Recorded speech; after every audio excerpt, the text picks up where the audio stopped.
Assalamualaikum warahmatullahi wabarakatuh. Kembali lagi dengan saya Felita Lois dengan NIM 2007519. Pada kesempatan kali ini saya akan menjelaskan mengenai akad ijarah. Sebelumnya teman-teman sudah tahu belum apa itu akad ijarah? Lafaz ijarah dalam bahasa Arab memiliki arti upah, imbalan, sewa ataupun jasa. Ijarah merupakan suatu muamalah untuk memenuhi kebutuhan manusia seperti kontrak, sewa menyewa, menjual jasa perhotelan, dan lain sebagainya. Kemudian, secara terminologi, definisi ijarah ataupun istilah ijarah menurut beberapa ulama fikih sebagai berikut. Menurut ulama Hanafiyah, ijarah merupakan suatu perjanjian yang memiliki faedah ataupun manfaat yang telah diketahui juga disengaja dari benda yang disewakan dengan imbalan pengganti. Lalu menurut ulama Malikiyah, ijarah adalah suatu perjanjian yang berfaedah juga mempunyai manfaat atas sesuatu yang mubah dengan adanya upah yang telah diketahui. Lalu menurut ulama Hanabilah, ijarah adalah perjanjian dari manfaat yang mubah, juga diketahui dan diambil secara berangsur-angsur pada masa yang diketahui dengan upah yang telah diketahui pula. Dan menurut ulama Asy-Syafi'iyah, ijarah adalah suatu perjanjian atas manfaat yang diketahui, disengaja, dan bisa diserahkan pada pihak lain secara mubah dengan upah yang telah diketahui. Menurut jumhur ulama, terdapat 4 rukun ijarah, diantaranya yaitu yang pertama yaitu al-aqidain atau 2 orang yang berakad. Jika dalam sewa menyewa, sewa atas manfaat, ajir merupakan penyewa sedangkan mustajir adalah yang menyewakan. Kemudian jika dalam upah mengupah, ajir merupakan seorang pekerja atau pemberi jasa, sedangkan musta'jir adalah yang diupah atau sang penerima jasa. Yang kedua yaitu sigot atau ijab dan qabul. Dalam ijarah, dari kedua belah pihak itu harus sama-sama rela.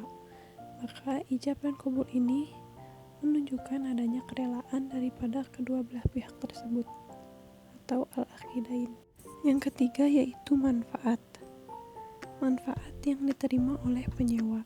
Jika akadnya itu berupa sewa barang, maka manfaatnya itu berarti nilai guna dari barang tersebut.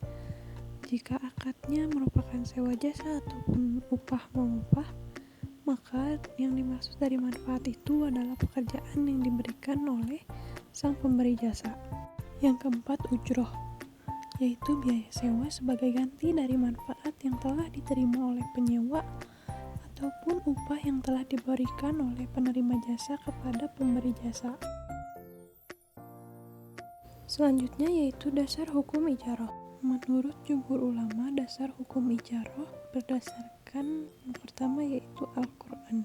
Seperti dalam Quran surat At-Talaq ayat 6, yang artinya, kemudian jika mereka menyusukan anak-anakmu, maka berikanlah imbalan kepada mereka, dan musyawarahkanlah di antara kamu segala sesuatu dengan baik.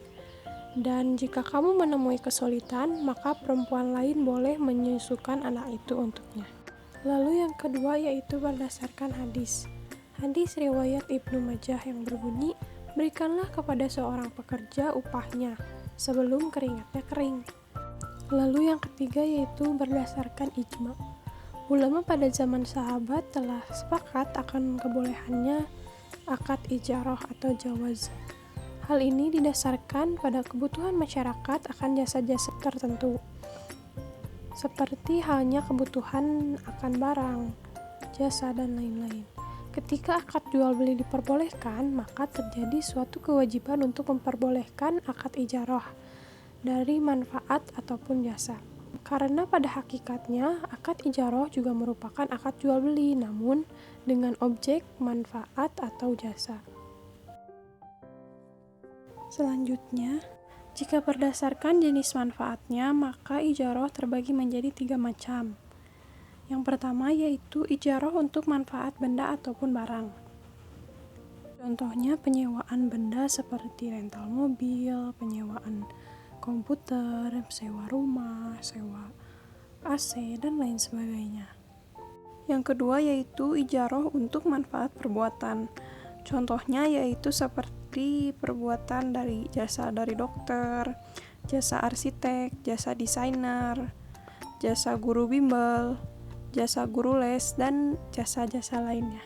Lalu yang ketiga yaitu ijaroh untuk manfaat orang, seperti jasa pembantu rumah tangga ataupun buruh.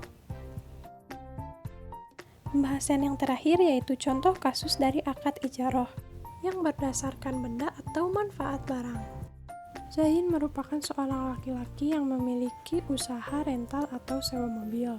Kemudian, datanglah seorang pelanggan yang menyewa mobil di sana dengan range harga satu hari 350.000. Kemudian setelah keduanya bernegosiasi dan sepakat, akhirnya sang pelanggan tersebut memberikan uang 350.000 kepada Zain, yang merupakan bentuk transaksi benda atau manfaatul aini. Mungkin cukup sekian dari saya, mohon maaf bila terdapat banyak kesalahan. Wassalamualaikum warahmatullahi wabarakatuh. Sampai bertemu kembali.